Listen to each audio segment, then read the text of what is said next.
On Tuesday evening, a gunshot echoed through our kitchen.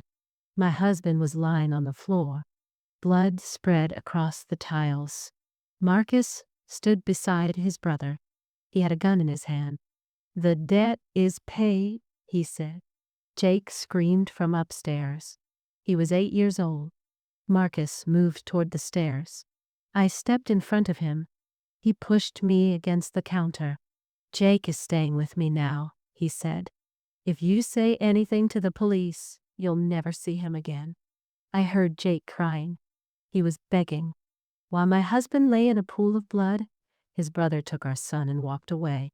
This incident happened exactly 10 years ago. Today, I own a luxury hotel chain in 3 states. My net worth is close to $47 million. Sitting in my penthouse office, I look at a photo of Marcus's latest business venture. He's growing. He's becoming careless. He's confident. But there's something he doesn't know I'm after. I'm getting too caught up in this. You need to understand how we got here. How a broken woman crawling on blood-stained tiles transformed into who I am today. How I clung to life while everything inside me screamed to die with David. Let me take you back. 3 months before that Tuesday, David came home looking pale. It was obvious what that meant. He was trembling. We'd been married for 16 years. It was fear. Raw animal fear. I knew it. "I need to tell you something," he said. We sat down at the kitchen table. The table where we had breakfast that morning. The table where Jake spilled his orange juice and laughed. "I borrowed money from Marcus," David said, "for the expansion. Our family restaurant. Small, beloved, barely making a profit. David dreamed of turning it into something bigger. A second branch. Maybe a third branch." "How much?" I asked. $80,000. A pain gripped my stomach. "David." I know, but the bank wouldn't give us a loan. Marcus offered. He said brothers help each other. Marcus. David's older brother. Successful. Ruthless. I never trusted him. I never liked the way he looked at me during family dinners, as if he thought he could own me if he wanted to. "What are the terms?" I asked. David couldn't meet my eyes. 6 months, 20% interest. That, I quickly calculated. That comes to $96,000. "David, we don't have that kind of money." The restaurant barely covers our mortgage payments." He buried his face in his hands. I thought I could manage it. I reached across the table. I held his hands. They were cold. "We'll find a way. We always do." We couldn't find a solution.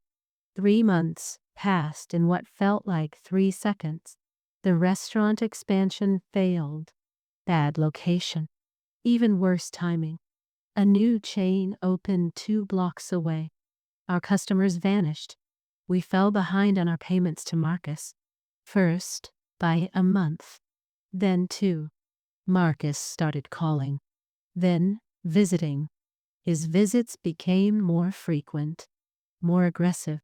He would sit in our living room, drink our coffee, and smile with that cold smile of his.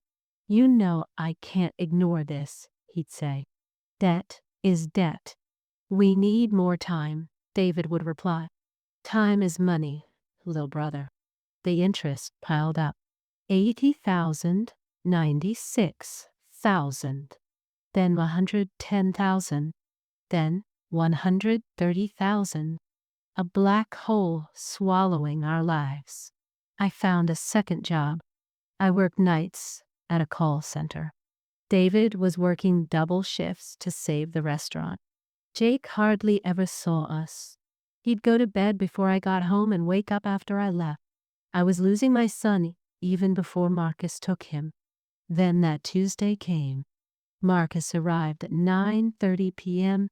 I was cleaning up dinner. Jake was doing his homework upstairs. David was exhausted. He had dark circles under his eyes. He'd lost 15 pounds in 3 months.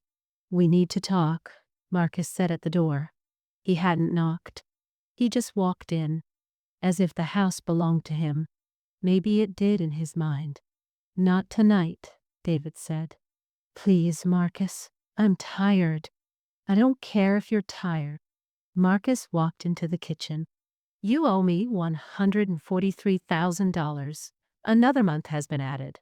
Now it's $150,000. We're trying. Working doesn't mean paying." Marcus pulled something out of his jacket. A gun. Silver dot. Small. Deadly. "I'm tired of waiting." Everything slowed down. David raised his hands. "Put it away. Jake's upstairs." "Fine. Let him hear what happens when you steal from his family." "I didn't steal it. You took my money. You're not paying it back. That's theft." "I found my voice. We'll find the money. I swear." "I don't want to hear excuses from you." Marcus didn't even look at me. His eyes were on David. "You have 2 choices, little brother. Hand over the restaurant and the house, or pay another way." "The house?" I took a step forward. "That's where we live." Jake's. "Shut up." Marcus was looking at me now, with those cold eyes. Eyes with no life in them. "This is between me and my brother." David's voice trembled. "I won't hand over our house. Then we have a problem." What happened next was etched into my mind, frame by frame. Marcus's finger on the trigger. David moving toward him, trying to reason with him, begging. The gun rising. David's voice. "Marcus, please." The gun fired. The sound was smaller than I expected. A crack. Like a branch snapping. David jumped back. His eyes widened. He was stunned. He touched his chest. There was blood on his fingers.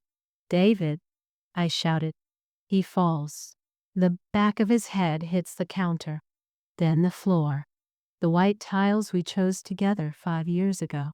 We had argued about them. I wanted gray. He wanted white. "White shows dirt," I said. "That's how you know it's clean," he replied. Now they showed blood. Too much blood. I knelt beside him. I placed my hands on his chest. I tried to stop the bleeding. I tried to keep him together.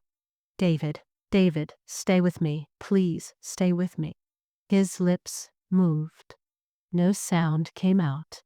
"I'm calling 911. I reached for my phone. A gun was pressed against my head. The cold metal touched my temple. "You won't call anyone," Marcus said.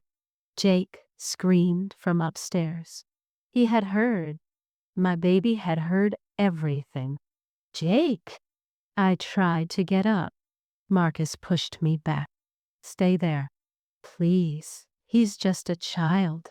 He..." Marcus walked toward the stairs. His shoes left red footprints. David's blood left a trail behind him, like a path to hell. I crawled after him.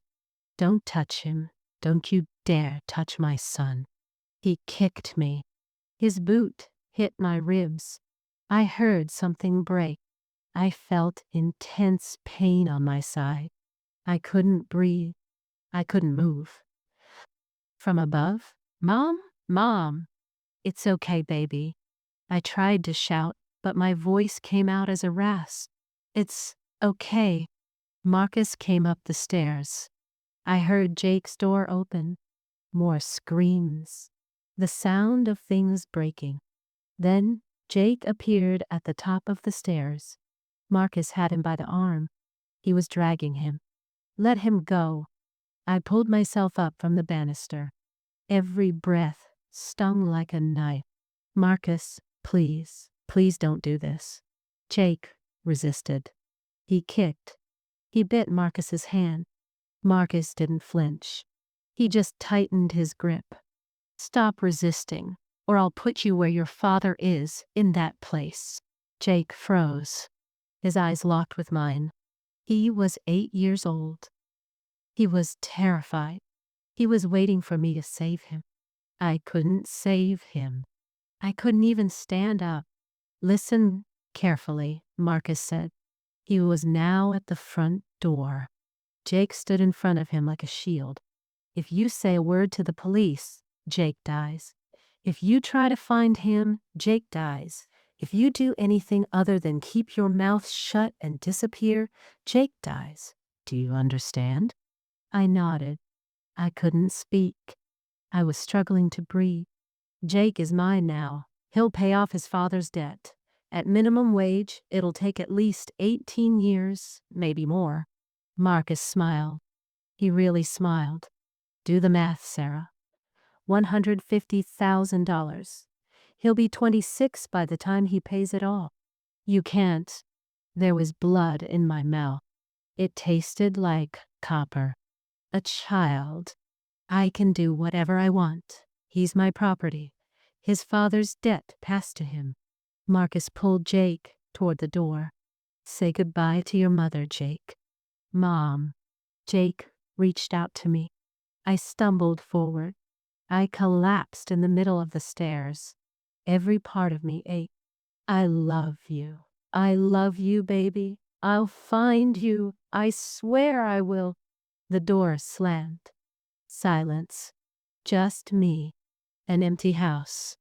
David's body on the kitchen floor. Blood everywhere. My son was gone. I lay on the stairs for 20 minutes. Maybe longer. I was trying to breathe with my broken ribs. I was trying to understand what had just happened. My mind refused to accept it. This couldn't be real. It was a nightmare. I would wake up and David would be beside me. Jake would be in his room. Everything would be normal. But I didn't wake up. This was real. David was dead. Jake was gone. Marcus had taken everything. I crawled over to David. I held his hand. It was already cold. His eyes were open. He was staring into space. I closed his eyes. I kissed his forehead. "I'm sorry," I whispered. "I'm so sorry. I'll bring him back. I promise. I'll bring our son back." Then I did something that probably saved my life. I called 911. "There was a shooting," I said when they answered. "My husband, he's dead. Someone forced their way into the house. I didn't see their faces. They were wearing masks. They took my son." Lies. All lies. But did I have a choice? If I had told the truth, Marcus would have killed Jake. I knew he would. He had already killed his own brother. What difference would one more body make? The police came. The ambulance came. They took David away in a black bag. They asked questions I couldn't answer. They looked at me with pity. They looked at me with suspicion. Both of them. "Didn't you see anything?" the detective asked. "Everything happened too quickly." "But you were in the room." "I was trying to save my husband." "What about your son? Did the kidnapper just take him like that?" "Yes." "Why would someone kill your husband and kidnap your child?" I looked at the detective. He was a young man, probably in his 30s. He thought he was smart. He thought he could catch a liar. "I don't know," I said. "Maybe you should do your job and find out." They did nothing. The case was shelved within a few weeks. There were no leads, no suspects, no body, no ransom demand. Just another tragedy in a city full of tragedies. The detective stopped investigating. The news moved on to other stories. David's funeral came and went. 20 people attended. His family was there. They were crying. They wanted answers. I had no answers to give. Marcus was there too, in the back. He was wearing a black suit. During the ceremony, my eyes fell on him. He smiled, the same cold smile. Then he left. I returned to our empty house. The kitchen floor was still covered in blood. I tried to clean it. I couldn't. The stain remained, the ghost of what we used to be. There were $230 in my bank account, a mortgage I couldn't pay, a son I couldn't find, and a brother-in-law who thought he'd won. He hadn't won. He had given me a reason to keep living. That night, I sat at the kitchen table, the table where David confessed to the loan, the table where Jake spilled the orange juice, the table where our life was normal. I made a list. Everything I had to do, everything I had to be. First, survive. Second, make money. Third, get stronger. Fourth, find Jake. Fifth, eliminate Marcus. I stuck this list on my bathroom mirror. I read it every morning. I read it every night. It became my prayer. It became my purpose. It became the only thing that mattered. Do you want to know what I did? How did Oaken Woman become a millionaire? How did I transform from a victim into a victor? Let me tell you.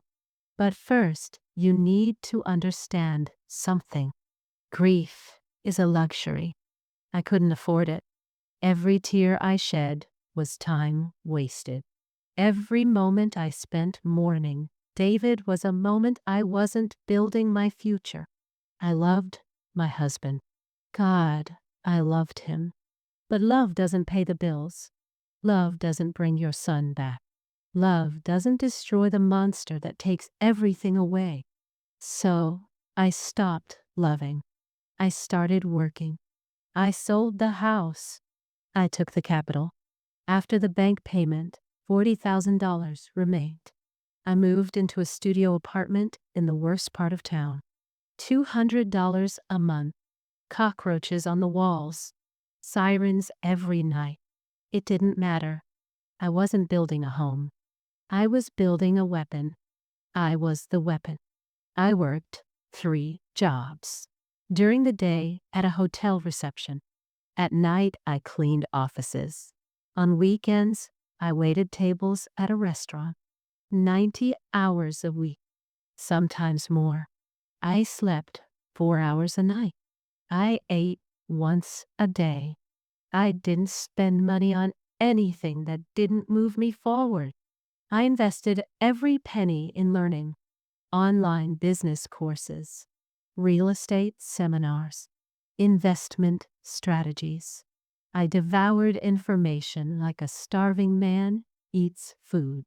I needed to understand how Marcus thought, how men like him operated, how they built their empires, how I could build an even bigger one. 6 months later, I had saved $12,000. I bought a property at auction, a building near the city center falling apart, a complete dump, but the location was good. I spent another $8,000 to fix it up. I did most of the work myself. I learned plumbing, electrical work, drywall. My hands bled. My back ached. I didn't care. I sold that building for $45,000. Profit, $25,000. I did the same thing again and again. Each time I learned more. I moved faster. I made smarter choices. 2 years later, I had $170,000 in the bank. I bought my first rental property. Then the second. Then the third. The money started flowing in. But the money wasn't enough. I needed access. I needed to get close to Marcus. I needed to understand his world. I needed to find Jake. So I did something risky. Something that could ruin everything. I found a job at Marcus's company. On Monday morning, I walked into Marcus Reed Enterprises with a fake resume and a real plan. The building was made of glass and steel, 40 stories tall, right in the city center. His company's logo was everywhere: real estate development, construction, import, export.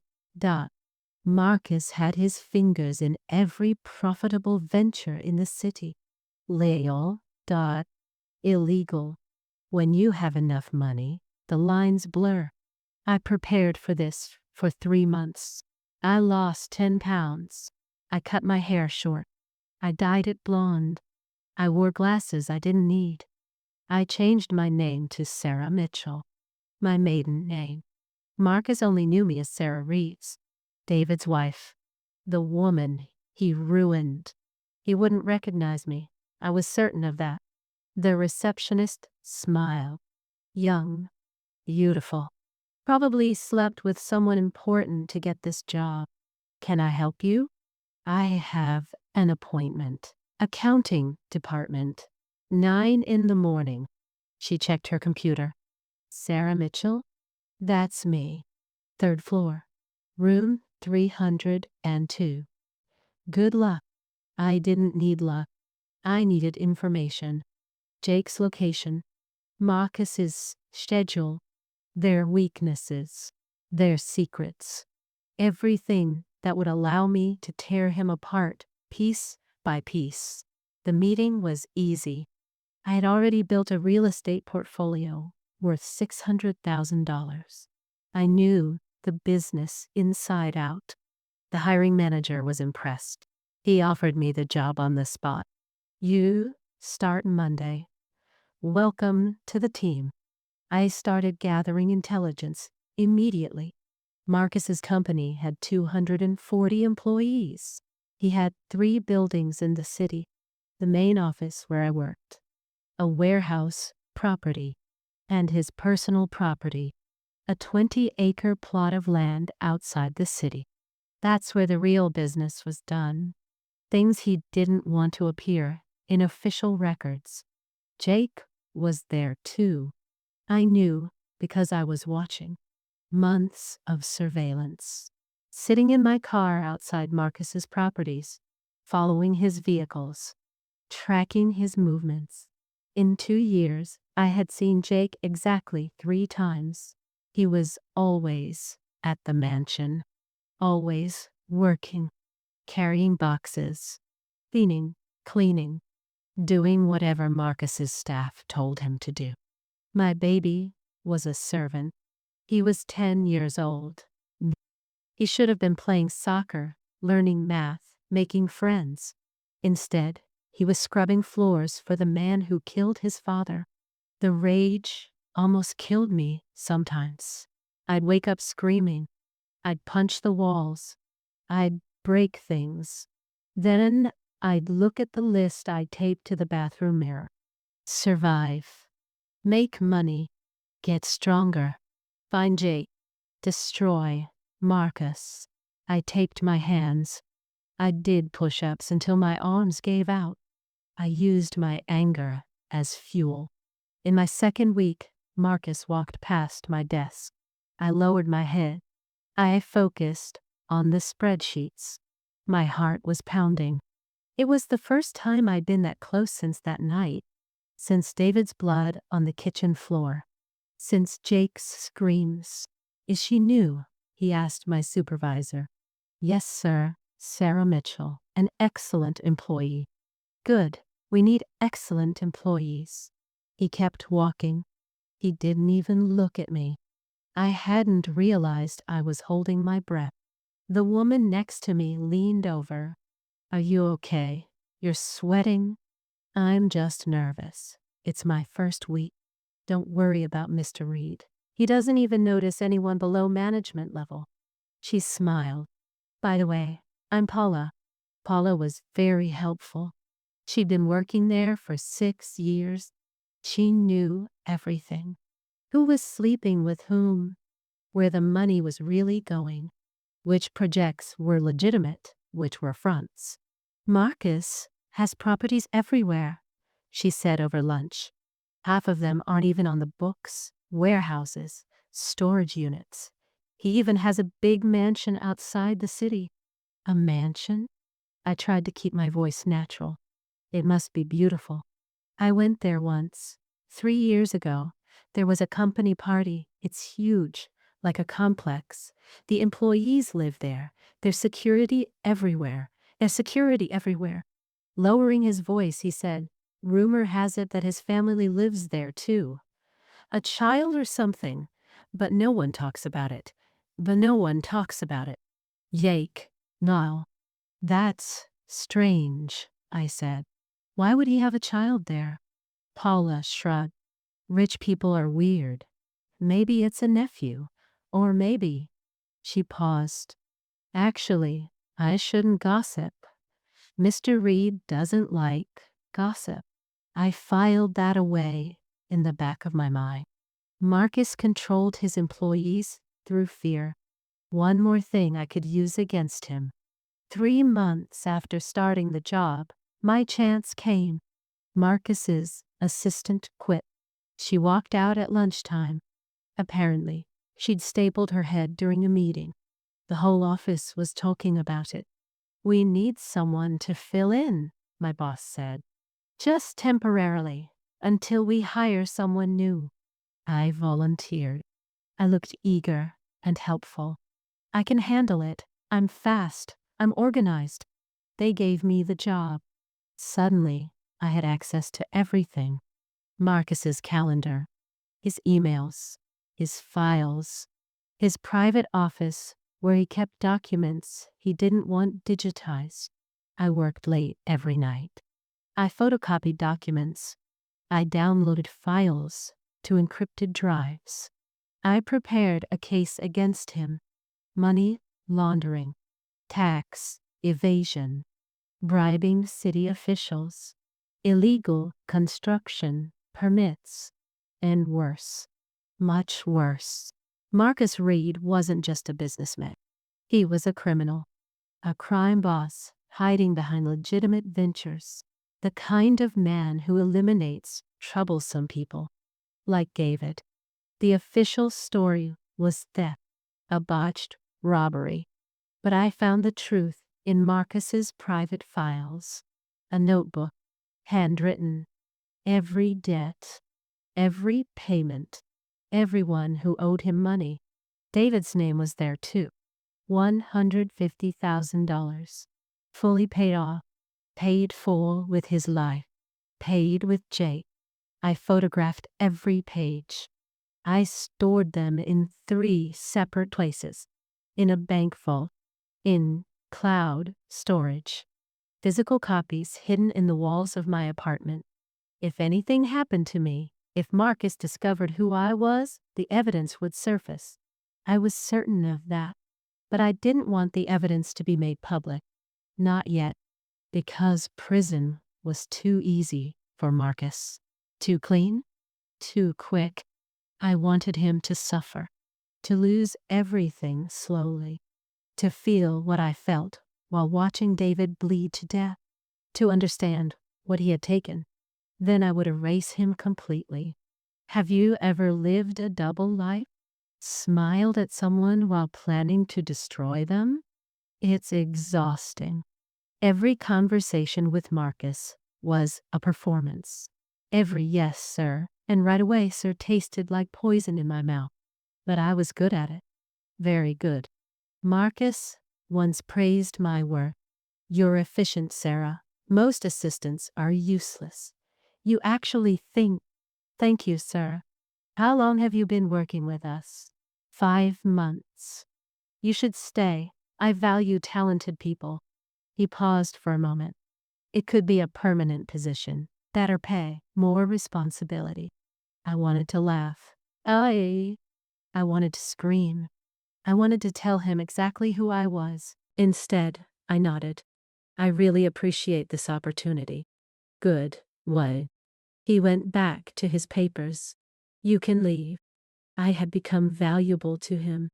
Useful. The irony burned like acid. 6 months later, I finally entered the mansion. Marcus was hosting a business dinner. Extra staff was needed. I volunteered along with the other 3 employees. Paula tried to warn me. Those dinners are very tense. Marcus expects perfection. If you make a mistake, I won't mess it up. The mansion was exactly as Paula had described it. A complex. The main house. Guest houses. Security gates. Cameras everywhere. Security guards patrolling. This wasn't a house. It was a fortress. I served the drinks. I kept my head down. I watched everything.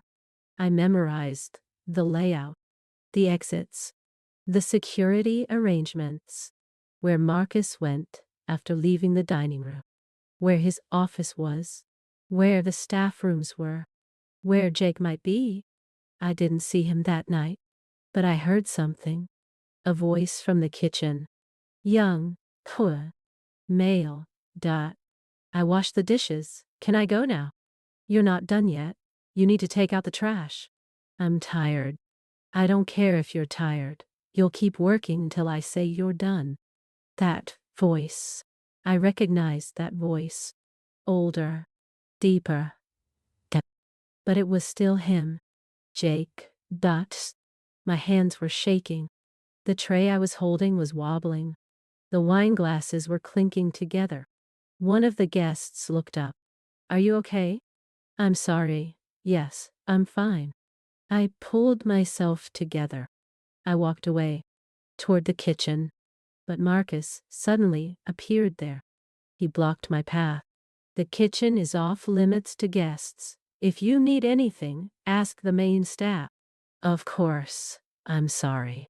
His eyes narrowed. He studied my face.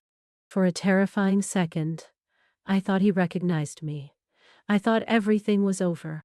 I thought he understood everything. Then he shook his head. Go back to the dining room. I went. My heart was pounding. My palms were sweating. He was so close. Too close. But I had heard Jake. He was here. He was alive. And in 2 years, I had saved enough money, power, and connections to bring him back. Dinner ended at midnight. We cleaned up. I stayed as long as I could. I hoped to see him one more time, to hear a sound. Anything. Nothing happened. Marcus paid us in cash. $200 each. Good work. We'll see you at the next event. I took the money. I walked to my car. I sat in the driver's seat and cried for the first time in 2 years. Not out of sadness, but out of anger. My son was 15 meters away, and I couldn't reach him. I couldn't hug him. I couldn't tell him I was there. Not yet, but soon. I went home. I updated my list. The list had grown. It had expanded. It had become more detailed. Specific steps. A timeline. Calculated risks. Backup plans for backup plans. Then I did something crazy. Something that could ruin everything. I hired a private detective, not to find Marcus. I knew where he was. Not to find Jake either.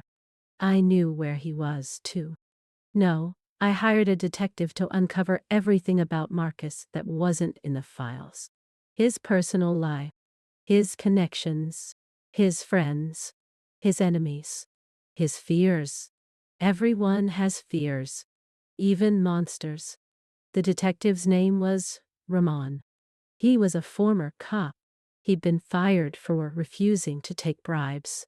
Now, he worked privately. He specialized in cases the police wouldn't touch. He was perfect for my needs. I want everything on Marcus Reed, I told him, at our first meeting, in a cafe downtown. Everything. That's a dangerous request. Reed has connections. You know that, don't you? I know. Why do you want this information? I looked into his eyes. He took something from me. I'm going to get it back. Ramon studied me. Then he nodded. There's a price. $10,000 up front, 20,000 more at delivery. I had the money. Barely, but I had it. Deal. Yes. 3 weeks later, Ramon called. We need to meet. Not at the coffee shop. Somewhere private. We met at my apartment. He handed me a flash drive. Everything's on there, but you have to be careful. Very careful. The thing reads involved in. He shook his head. This guy isn't just dirty. He's connected to people who make ordinary criminals look like saints. What kind of people? Human trafficking, drugs, weapons. They have connections to a network in Eastern Europe. They use his properties to move their goods. He gets his cut. They gain legitimacy. Ramon leaned forward. If you're planning anything against him, you're not just fighting Marcus, you're fighting an organization. Good. That makes things easier. Because organizations have enemies, rivals, people who want to see Marcus fall. I needed to introduce them to each other. Thanks, Ramon. That's exactly what I needed. What will you do? I'll burn his world down. Ramon stood up. He headed toward the door. He stopped. Whatever you took from him, I hope it was worth it. It's worth it. After he left, I plugged in the flash drive. I spent the next 6 hours reading, learning, understanding the full scope of Marcus's empire. It was bigger than I had imagined, more complex, more dangerous. But it was also more vulnerable, because the bigger they are, the harder they fall. And Marcus had built his empire on sand. One good push, and it would all collapse. I just needed to find the right place to push. 2 months later, I found it. Marcus was making a deal. A big shipment. $500,000 worth of goods were passing through his warehouse. Cash payment. Pinedale. Off the books. If the deal went south, if the goods disappeared, if the money vanished, Marcus would be in debt to his partner. And these weren't the kind of partners who accepted excuses. I started making plans. Every detail. Every possibility. This wasn't just about stealing the product. It was about setting Marcus up. It was about making it look like I stole from them. It was about turning his allies into enemies. But I needed help. I couldn't do this alone. There were too many variables, too many possibilities. So I reached out to someone I thought I'd never contact again. Someone who hated Marcus almost as much as I did. David's brother. Marcus's younger brother. The middle child who had watched Marcus ruin their family for years. His name was Thomas, and he was waiting for someone to take Marcus down. I had to convince him that I was that person. The meeting was tense. A coffee shop. A public place. Thomas arrived skeptical and angry. Who are you? Why should I trust you? I told him everything. Who I was. What Marcus had done. What I planned to do. Thomas looked at me. He thought. Then, Sarah. David's Sarah. Yes. But you. Different. I know. That's the point. Marcus killed David. It wasn't a question. It was a statement. Yes. And he kidnapped Jake. Yes. Thomas's jaw clenched. That bastard. I knew something was off. The story never made sense, but I couldn't prove it. He paused. How long have you been planning this? 2 years. Almost 3 years. And now you need my help. Yes. Why should I believe you? Why should I risk everything? I pulled out my phone. I showed him the photos, the documents, everything I had gathered. Because I have proof, because I have a plan, and because if you don't help me, Marcus wins. He'll keep ruining lives. He'll keep taking everything. Thomas looked at the evidence, then at me. What do you need? I smiled. The first real smile in years. Access, information, and someone I can trust when everything is ruined. You have it all. Then I understood. I wasn't alone anymore. I had an ally. Someone who wanted Marcus gone as much as I did. The pieces were falling into place. In 3 weeks, Marcus's deal would fall apart. In 3 weeks, I would act. In 3 weeks, everything would change. But first, I needed to see Jake one more time. I needed to make sure he was okay. I needed to make sure he knew, somehow, that I was coming for him. That his mother hadn't forgotten. That his mother had become something Marcus never expected. Something dangerous. On Saturday, I went to the mansion. I told the security guard I'd forgotten something at the last event. My phone charger. I think I dropped it in the dining room. He spoke to someone. He let me in. Hurry up. I went to the dining room. I pretended to look for it. I listened. The house was quieter during the day. There were fewer staff, less security. Marcus was out. He had a business meeting downtown. Then I heard it. A door opening. Footsteps. The same young voice. I'll take out the trash now. I moved toward the sound. My heart was pounding. This was stupid. Reckless. If someone saw me. Moina, Kahin. I turned the corner. And there he was. Jake. He was 12 now. He had grown taller, thinner. He was wearing clothes that didn't fit him. He had dark circles under his eyes. He was carrying a trash bag twice his size. My son. Our eyes met. He recognized me. I saw it in his eyes. The shock. The confusion. Then, like a ray of light through the clouds, a sense of recognition appeared. He opened his mouth. He started to say my name. I shook my head. Sharp. Quick. Vine. I pressed my finger to my lips. Jake froze. The trash bag slipped from his hand. It fell to the floor. The bottles inside clattered against each other. It was very loud. Too loud. Footsteps came from inside the house. Jake, I hope you're not breaking anything. Jake didn't take his eyes off me. Sorry, it slipped. I'll take care of it. Hurry up. Mrs. Reed wants the garage cleaned before she gets back. Yes, ma'am. The footsteps faded away. We had maybe 30 seconds. Maybe less. I approached. Every instinct screamed at me to grab him, run, take my son and disappear. But that would lead to the death of both of us. Marcus had secured the entire place. Guards, cameras, exits monitored. We couldn't get through the door. Mom? Jake whispered. His voice cracked. He was 12, almost a teenager. But in that moment, he sounded like he was 8 again. Really? It's me. I reached out my hand. I touched his face. He had grown. His cheekbones were more pronounced. The baby fat was gone. My little boy had become someone I didn't recognize. I'm here, baby. I'm so sorry it took so long.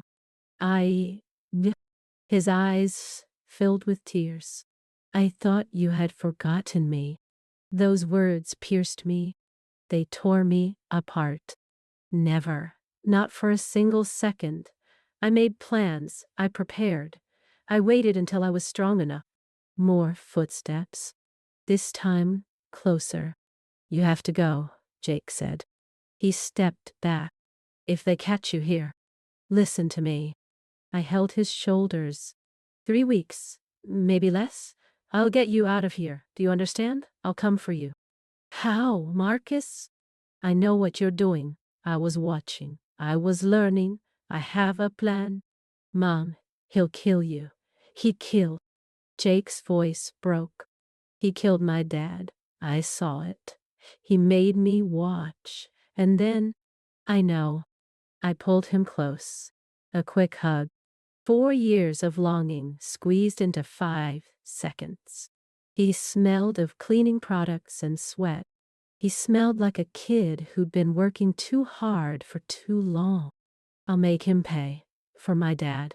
For you. For everything. But you have to trust me. I trust you. I always have. I just didn't know if you were alive. Are you okay? If footsteps were just outside the hallway, I let him go. I stepped back. Be ready when I come. Don't pack anything. Don't bring anything. Run when I say run. Do you understand? Jake nodded. He wiped his eyes. He took the trash bag. He straightened his shoulders. The transformation happened in an instant.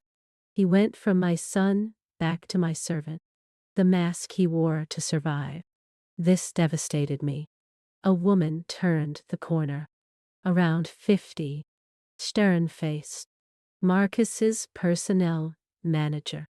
She looked at me, then at Jake. Who's this? From the catering company, I said. I smiled. I kept my voice light.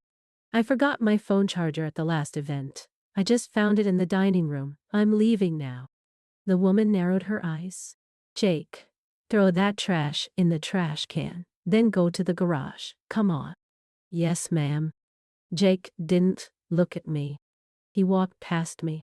He disappeared through the back door. I wanted to follow him. I wanted to grab him and run away, without caring about the consequences. Instead, I nodded to the woman. Thank you for letting me look around. Have a good day. I went outside. I went to my car. My hands were shaking so much that I could barely get the key into the ignition. I started driving. After 3 blocks, I had to pull over. I threw up on the bushes in someone's yard. I was retching without vomiting. I was sobbing. I hadn't seen him in 4 years. For 4 years, I had wondered if he was okay, if he remembered me, if Marcus had completely destroyed him. He wasn't broken. He was injured. He had suffered trauma. He was working like a slave. But he wasn't broken. My son was still fighting. Now, I had to end this. I called Thomas on the disposable phone. It will happen tonight. Tonight? I thought we had 3 more weeks. The plans have changed. Marcus moved up the shipment. It'll arrive at midnight. How do you know? I saw the updated schedule on his desk this morning. He's tense. Something's got him worried. Probably his partners are getting impatient. I turned back onto the road. I was driving home. Are you ready? As always, I'm ready. The warehouse area. The old meatpacking plant on 7th Street. You know it, right? Yes. I worked there as a security guard before Marcus bought it. Perfect. Well, let's meet there at 11 a.m. Bring the equipment. And Thomas? Yes? If this goes wrong, we both die. Got it? Silence. Then, got it. See you at 11. I hung up the phone. I went home. I put on black clothes. Boots. Gloves. I pulled my hair back. I checked my bag. I had everything I needed. Wire cutters. Lock picks. Flash drives. Camera. And a gun I bought 3 months ago. I never thought I'd need it. I never wanted to use it. Tonight, that might change. The plan was simple, elegant, extremely dangerous. Marcus' shipment was worth $500,000. Products from his Eastern European partners. It was coming by truck. It would be stored in the warehouse overnight. The next day, it would be distributed to buyers in 3 states. I was going to steal it all.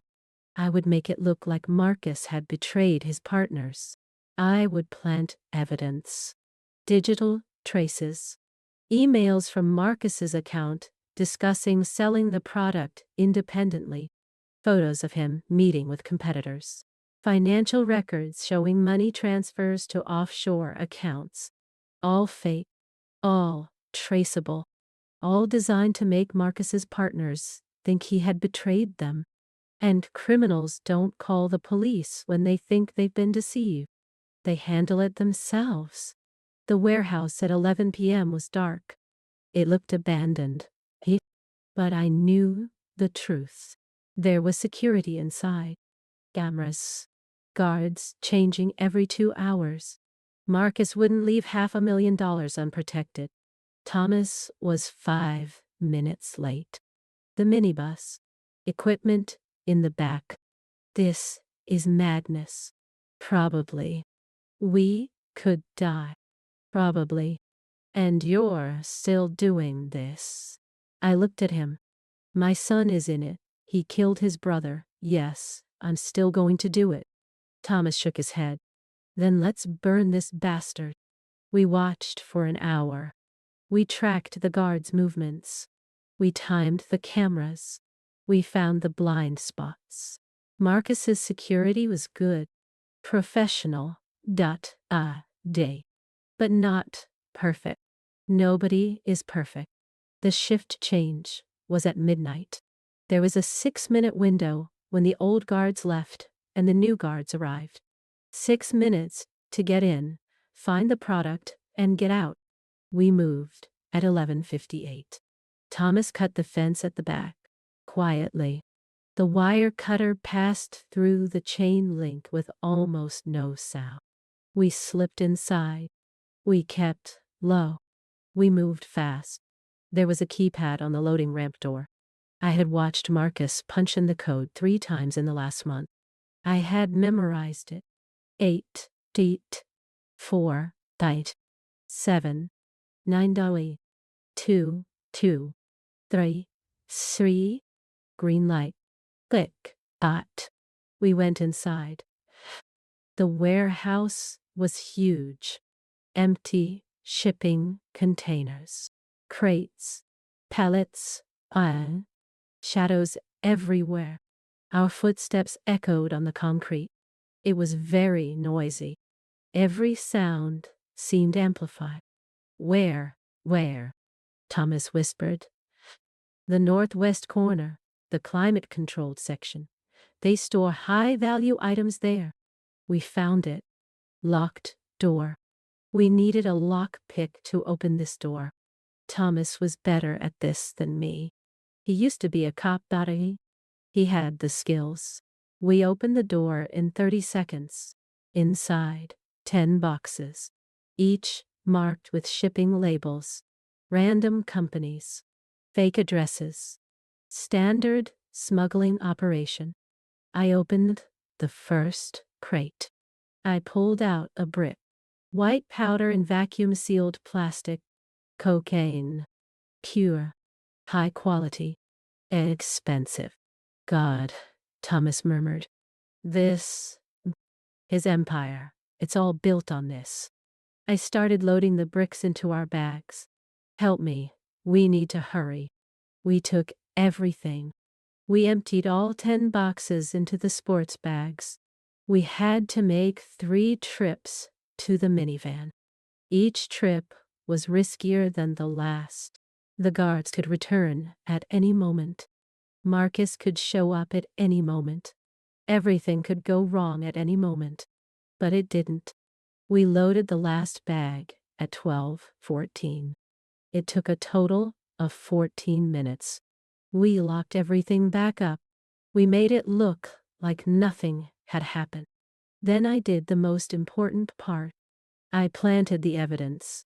I plugged the USB drive into Marcus's computer in the office. I transferred the files. I backdated the fake emails. I created financial records. I added timestamps to the meeting photos. Everything showed that Marcus had been planning to steal from his partners for months. Then we left, the way we came. We closed the fence again. There was no trace that we had been there. The hard part was over. Now came the impossible part. Convincing Marcus's partners that Marcus had betrayed them. I had already sent anonymous tips, coded messages, hints that Marcus was up to something. The seeds of doubt had been planted weeks ago. Now I just had to water them, make sure they grew into full-blown suspicion. I sent another message, this time with proof. Photos of the empty warehouse, screenshots of the fake financial records. Everything pointed to Marcus. Then I waited 48 hours. That's how long it took for Marcus's world to start crumbling. His partners came to his office. I watched from my desk. 4 men, Eastern European accents, expensive suits, dead eyes. They walked right past me as if I wasn't there, straight into Marcus's office, slammed the door. The shouting started immediately. Marcus's voice, angry, defensive. I don't know what you're talking about. The shipment was there yesterday. It was there yesterday. It's gone today. 500,000. It's missing. Someone stole it, not me. Why would I steal from you? Why did you send emails about independent sales? Why did you meet with our competitors? Why did you transfer the money abroad? I didn't do it. These aren't true. Someone is plotting against me. Or someone is lying. A crash. Something was thrown. Glass shattered. Then silence. Heavy. Dangerous. The door opened. 4 men came out. One of them looked at me. He smiled. There was no warmth in his smile. Are you working for Marcus? Yes, sir. It won't last long. No one works for dead men. They left. Marcus came out 30 seconds later. His face was flushed. His jaw was clenched. He looked around the office, his eyes fixed on everyone. He was searching, suspicious, paranoid. His eyes stopped on me. We stared at each other for 3 seconds. His expression changed. Surprise. Then something else. He was beginning to recognize me.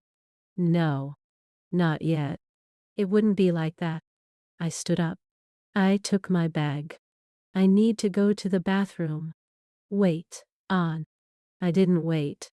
I walked quickly. I didn't run. Running would have confirmed his suspicions. I just acted like someone who needed to use the restroom. I went into the restroom. I locked myself in the stall. I took out my phone. I texted Thomas. He knows. Call Jake immediately. Emergency evacuation. 3 dots appeared. Then, I'm on my way. I flushed the toilet. I washed my hands. I checked my reflection. Blonde hair. Glasses. Different face. Maybe that was enough. Maybe Marcus was just paranoid. Maybe. The bathroom door opened. Marcus walked in. This was the women's bathroom. He didn't care. Sarah Mitchell, he said. That's what you call yourself now. My heart stopped. What do you mean? Don't lie. He approached. I've been thinking. There's something about you. Your voice. Your posture. It's been bothering me for weeks. He lowered his head. Then I remembered. David's wife. The woman from that night. I stepped back. I bumped into the sink. You're confused. Is that so? He grabbed my chin. He took off my glasses. He looked at my face. Your hair is different. You've lost weight. But your eyes are the same. His hand tightened. What are you doing here, Sarah? What did you do? What you did to me? I stopped pretending. I dropped the mask. You took everything from me. my husband, my son, my life. I'm going to take yours." Marcus laughed. He really laughed. "You? You think you can touch me? You're nothing. A penniless widow in a dress." "Not anymore." I smiled. "Your partners think you've been stolen from. Your business is collapsing. Your reputation is ruined. And in about 20 minutes, the card you're holding will be gone too." His expression changed. "Jake, oh well. Jake, toi, you're taking him. I'm taking what's mine." Marcus reached into his pocket. He pulled out his phone. He started dialing. "You're not taking anything. I'm calling security." I grabbed the soap dish. I swung it. I hit him hard on the temple. He staggered. He dropped the phone. I ran. I left the bathroom. I ran through the office. People were watching. Let them watch. I didn't want to hide anymore. I reached the stairwell. I started running down. 40 floors. Too many. He would catch me. He won. A gunshot. Behind me. Loud. A deafening sound in an enclosed space. Concrete exploded next to my head. Dust. Debris. Marcus was standing at the top of the stairs. He raised his gun. "You're not going. You can't take her." I kept running. Another gunshot. This one was closer.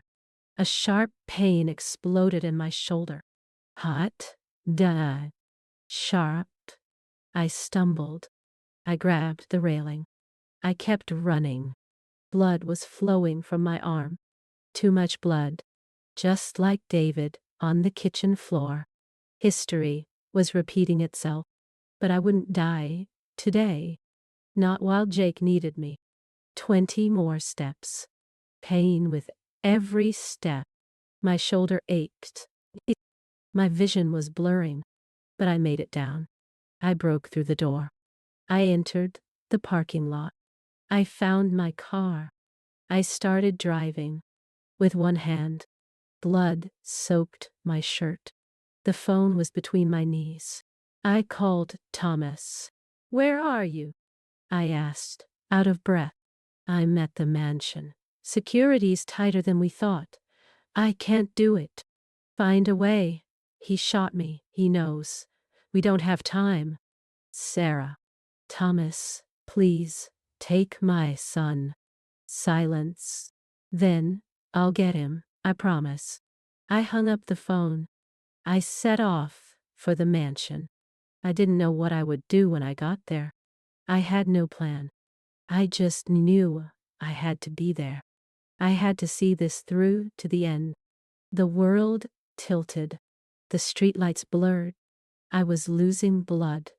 I, I was losing consciousness. I was losing. No, stay awake. For Jake. For David. For everything you've built. I bit my tongue. I tasted the blood. The pain cleared my head. A little. Enough. The mansion appeared before me.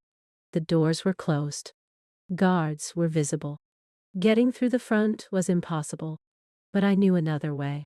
In my second year of surveillance, I had found a drainage tunnel, a service entrance. It led to the property. Marcus probably wasn't even aware of it. Why would he be? Who would dare enter his castle? Me. Who was I? I parked a quarter-mile away. I stumbled through the woods. I found the tunnel. I crawled inside. It was cold. It was dark. The water came up to my knees. My shoulder was burning. Every movement was agonizing. But I kept going. I emerged near the garage. Thomas's minivan was there. The engine was running.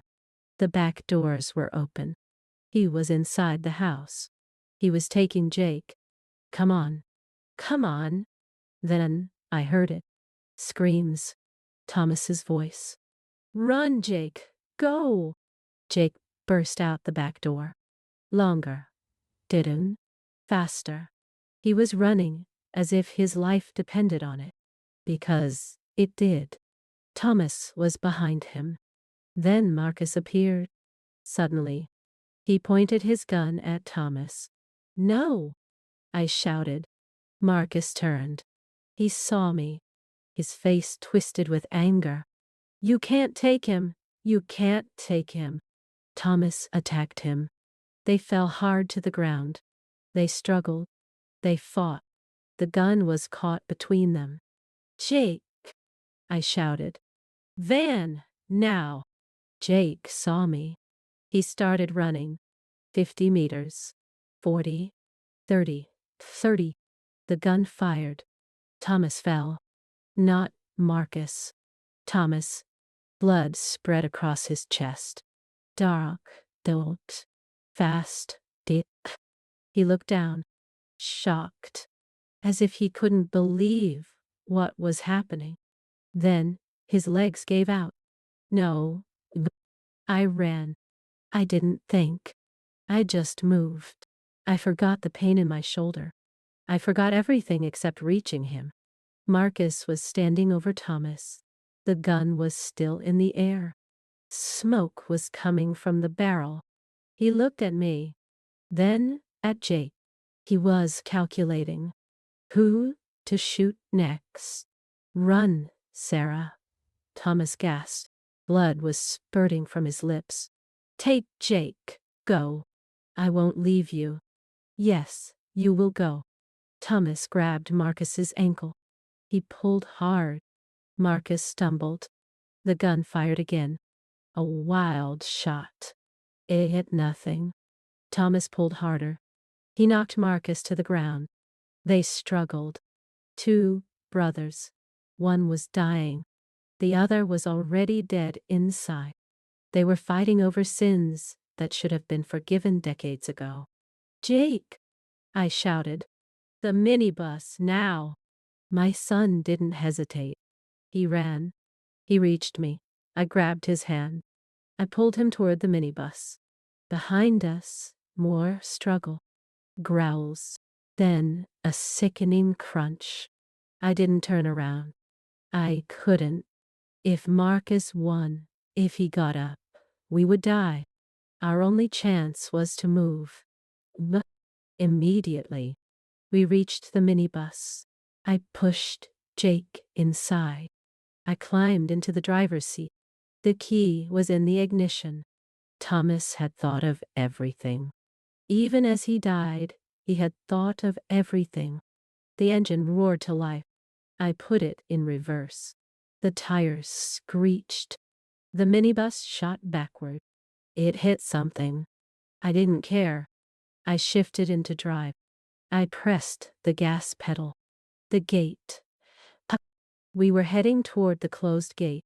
Guards were running toward us. They were shouting. They were drawing their weapons. I didn't slow down. "Mom," Jake shouted. "The door. Hold on tight." We hit it at 65 kilometers per hour. Metal screeched.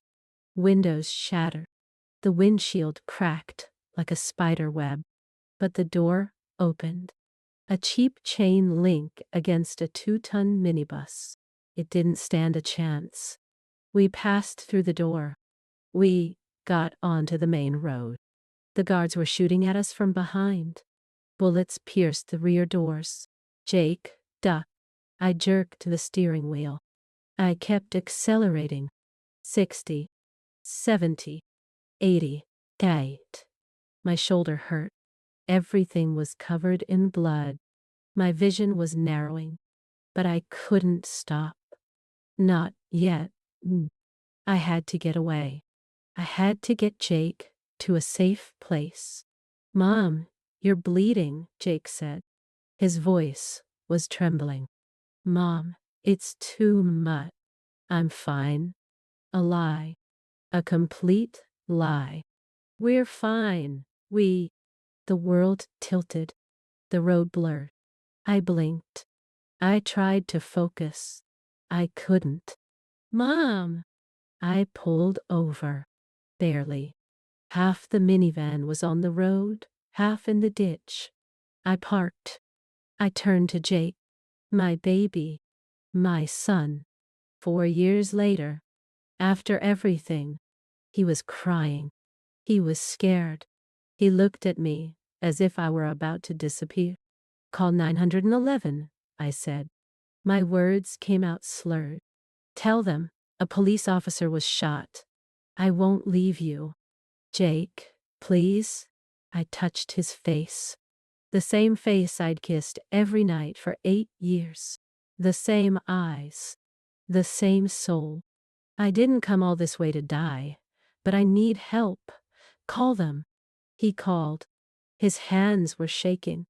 His voice was breaking. But he did it. He gave them the information. He begged them to hurry. I heard sirens in the distance. They were getting closer. The sounds grew louder. Did I ever tell you, I whispered, about the day you were born? Jake shook his head. He took my hand. He squeezed it tightly. You were born early, 3 weeks early. Your father was terrified. He was driving like a madman to the hospital. He ran 4 red lights. I smiled. I tasted the blood. But when he held you in his arms, when he saw your face, he cried, tears of joy. He said you were perfect. He said you were everything. Mom, don't. You are my everything, Jake. I stayed alive for you. I fought for you. I became strong enough to get you back. The corners of my eyes darkened. I love you so much. Never forget, never forget. The sirens were there immediately. Red and blue lights everywhere. Screams. Hands pulling me out of the minivan. Jake calling my name. Then nothing. 3 days later, I woke up. Hospital room. White walls. Beeping machines. The smell of antiseptic. Painkillers softened and distanced everything. A police officer was sitting in the corner, reading a newspaper. He noticed I was moving. He stood up. Mrs. Reeves, you're awake. Mrs. Reeves. No one had addressed me that way in 4 years. It felt like coming home and realizing the house was no longer there. My son, I said. My voice was hoarse. Where? You. He's safe. He's in temporary foster care until everything is sorted out. The police officer approached. Would you like to tell us what happened at the Ride Mansion? I told him. Part of it. Enough. Marcus had kidnapped Jake 4 years ago. He had held him hostage. Forced him to work. I had spent those years planning to rescue him. I didn't tell him the rest. The theft, the trap, the accomplices. There was no need to complicate matters. What about Thomas Reed? The officer asked. My chest tightened. He died. He bled to death before the ambulance arrived. The officer's expression softened, but he made a statement before he died. He confirmed everything you told me. He said his brother Marcus was dangerous. He said you were a victim. Thomas, my brother, whom I barely knew, the man who helped me when no one else would. He died. He died so Jake and I could escape. Where is Marcus? I asked. At the county morgue. The officer checked his notes. Thomas Reed shot him during the fight. Self-defense. By the time we arrived, Marcus was already dead. He was dead. Marcus was dead. The man who ruined my life. The man who killed David. The man who took Jake. The man who built an empire on blood and pain. He was dead. I should have felt something. Relief. Joy. Satisfaction. Something. I felt emptiness. What happens now? I asked. We'll need a full statement from you and your son. There's an investigation, but... The officer hesitated. Just between us. This looks clean. Legitimate self-defense. The kidnapped victim was rescued. The Dow will probably file charges against Marcus's estate. for unlawful imprisonment. You and Jake are not suspects. You are witnesses. When can I see him? Soon. The doctor wants to keep you under observation for one more day to make sure your shoulder is healing properly. Then we'll arrange it. That day was the longest day of my life. Longer than the day David died. Longer than the 4 years without Jake. Because I knew he was nearby. I knew he was safe. But I couldn't hug him. Couldn't tell him we'd won. The next afternoon, they brought him. He was standing at the doorway. He was wearing clean clothes. His hair was washed. There was uncertainty on his face, as if he wasn't sure if this was real, if I was real, if we had really made it. "Hello, my love," I said. This broke the dam. Jake ran to the bed. He wrapped his arms around me, carefully on my shoulder. He buried his face in my neck, and he cried. The tears he had held back for 4 years. They were all pouring out. I held him with one arm, weak, but it can. Numbed I died. It didn't matter. I was holding my son. Nothing else mattered. "I thought you were dead," Jake sobbed. "When the gun went off, when you drove away covered in blood, I thought, I'm here. I'm alive. We're both alive. Uncle Thomas. He saved us. He was brave, very brave. We stayed like that for a long time, until Jake's tears stopped, until his breathing steadied, until he pulled back and looked at me, until he really looked at me. You've changed," he said. "You look different. 4 years different. No, it's not just that. You," he searched for the words. "You're stronger, tougher, like you could do anything. I became the person I needed to be to win you back. Did you really steal Marcus? Did you trap him with those people?" "Smart kid. Oh, always was. Yes. Good. No hesitation. No judgment. Just simple satisfaction. He deserved it. Maybe. Maybe not. I spent 4 years seeking revenge. To destroy Marcus. And now it's over. He's dead. And Jake is safe, and I don't know how I feel. Was it worth it? Years of sacrifice? A double life? Violence?" I looked at Jake, into his eyes, at his smile, at the hand holding mine. Yes, it was worth it. 6 months later, we were in a new place, in a different city, a different state, under different names. I wasn't running. I was just starting over, leaving the ghosts, the memories, and the pain behind. I sold my property, my job, everything connected to Sarah Mitchell. I left with $1.2 million. Enough to build something new. Something clean. We bought a small house, 3 bedrooms, a backyard, a normal neighborhood, the kind of place where kids play in the street, neighbors bring over casseroles, and life is boring and beautiful. Jake started school. He made friends. He joined the football team. Slowly, carefully, he began to heal. Therapy helped. Time helped. Moving away from Marcus's mansion helped even more. Some nights, he had nightmares. He'd wake up screaming. He thought he was back there. He thought Marcus was coming. I would hold him. I would remind him that Marcus was gone, that we were safe, that we had won. Other nights, I had the nightmares. I saw David lying in a pool of blood on the kitchen floor. I saw Thomas fall. I saw Marcus's face as he raised his gun. I would wake up gasping for breath. I would be drenched in sweat. Jake would hear me. He'd come to my room. He'd hold my hand. "It's okay, Mom. We're safe. We won." He was right. We had won.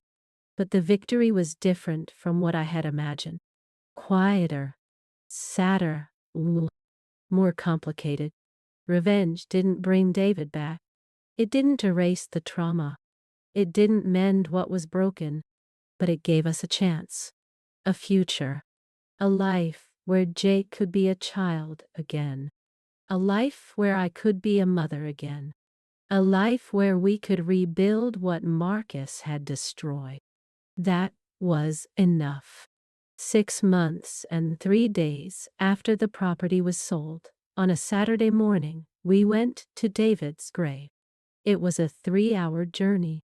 It was worth the trip. Jake had never been there before. Marcus hadn't wanted him to attend the funeral. So this was his first goodbye. We stood at the headstone. It was a simple headstone. Gray marble. David's name. The dates. Beloved husband and father. I don't remember him very well, Jake admitted. His voice was quiet. Is that a bad thing? No, you were little. Can you tell me about him? I told him. I told Jake about David's laughter, his terrible jokes, how he would lose his temper in the shower, how he would spend hours helping with homework, how he wore himself out trying to give us a good life, how he borrowed money from the wrong person and paid the price dearly. He loved you so much, I said. He did everything for you. Jake was crying. Tears were silently streaming down his face. I wish I could have known him better. Me too, baby. Me too. We stayed for about an hour. We talked to David. We told him what had happened, how we had survived, how we had made it, that Jake was okay, that he had grown up, that he had healed, that he had become someone David would be proud of.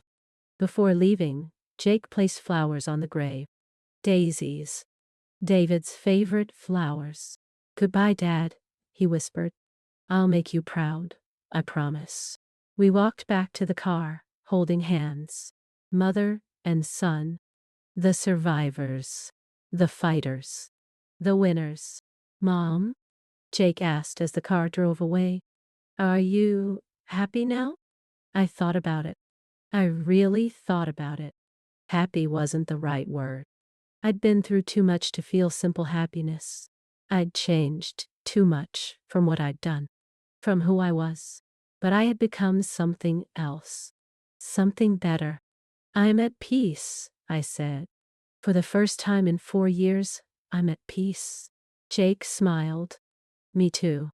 That night, I took the list down from my bathroom mirror. I'd lived by it for 4 years. Survive. Make money. Get stronger. Find Jake. Destroy Marcus. I checked off every item. I achieved every goal. The list had served its purpose. It had kept me focused. It had kept me moving forward even as everything inside me screamed to give up. But I no longer needed it. I threw it away. Instead, I made a new list. 1. Build a good life for Jake. 2. Heal. 3. Remember the people we've lost. 4. Never give up the fight. 5. Help those who can't help themselves. The last one was new. It had emerged from 4 years of weakness. 4 years of victimhood. I had grown strong enough to save myself and Jake. Perhaps I could use this strength to help others trapped in situations they couldn't escape. Women, children, families destroyed by men like Marcus. Debt, violence, systems designed to crush them. I started small. Anonymous donations to domestic violence shelters. Legal funds for families fighting abusers. Witness protection organizations. Every dollar meant another person saved. Another life rebuilt. Then I took bigger steps. I founded a nonprofit organization, Second Chances, an organization dedicated to helping families escape trauma, violence, the kind of hell we survive. Jake helped. He spoke at events. He shared his story. He showed other children they weren't alone. That survival was possible, that you could lose everything and still come back. We became advocates, the voice of the voiceless, the warriors of the powerless. This didn't erase what we went through. It didn't bring David or Thomas back. It didn't give Jake back the 4 years he lost, but it had meaning. It gave purpose to the pain. It turned pain into strength. It turned victims into victors. And slowly, day by day, we built something beautiful from the ashes Marcus left behind. So what is the moral of this story? What should I tell you? The truth is, sometimes the only way to survive is to become someone you never thought you would be. Sometimes saving the people you love means destroying those who hurt them. Sometimes the only way forward is through fire, blood, and choices that will haunt you forever. I killed Marcus, not directly, but I set in motion the events that led to his death, and I would do it again. Every time. Does that make me a bad person? A murderer? A monster? Maybe. I don't know anymore. The lines have become too blurred. But I know this. My son is safe. He's getting better. He has a future. And I gave that to him. Not the police. Not the system. Not justice. Me. If you're reading this, listening to my story, and seeing yourself in it, if you're stuck in a situation where someone has power over you, where escape seems impossible, where every day is a struggle to survive, listen to me. You are stronger than you think. You can rise above your circumstances. You can resist. You can win. It won't be easy. It won't be clean. It won't be like the Hollywood version where everything turns out perfectly. You just have to decide, really decide, that you won't be a victim anymore, that you'll be something else, something tougher, something dangerous, something that resists. And when you make that decision, when you commit yourself fully, when you're ready to do whatever it takes, then you become unstoppable. That's when you win. That's the question I'm asking you. The question I want you to think about. The important question, why? If someone took everything from you, your family, your freedom, your life, how far would you go to get it back? What would you be willing to become? What boundaries would you cross? Think about it. Really think about it. Because one day you might need that answer.